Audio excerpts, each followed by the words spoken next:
Ayan, papakita ko sa inyo kung gaano naka-develop yung Bria ngayon sa Pili.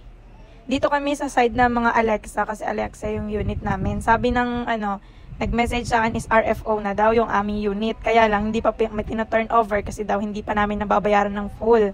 Gusto nila is bayaran na namin ng buo bago i-turn over sa amin. Kaya na-curious kami na tumingin sa loob, nag-visit kami. Ayan nga, pang 16 yung sa amin. Tapos inisa-isa kong videohan lahat. Ayan pa lang yung mga nagagawa nila. Marami-rami na rin na for turnover na daw. For turnover na daw yung mga units. Kaya lang wala pa talagang nakatira dyan. Kaya wala pa masyadong kasi wala pang tubig tsaka kuryente. Pinaprocess pa lang nila. Ayan.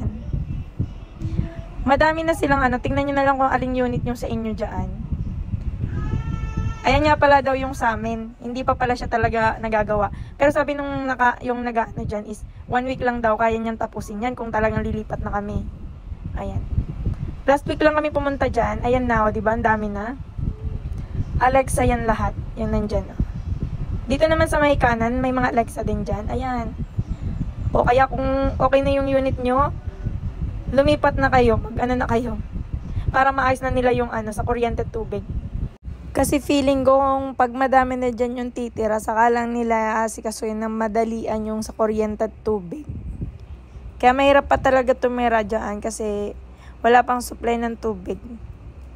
Gusto ko na rin sanang lumipat, kaya lang parang ako pala ang titira dyan sa unit ng Alexa. Pero sa ibang unit ata may mga nakatira na din. Thanks for watching!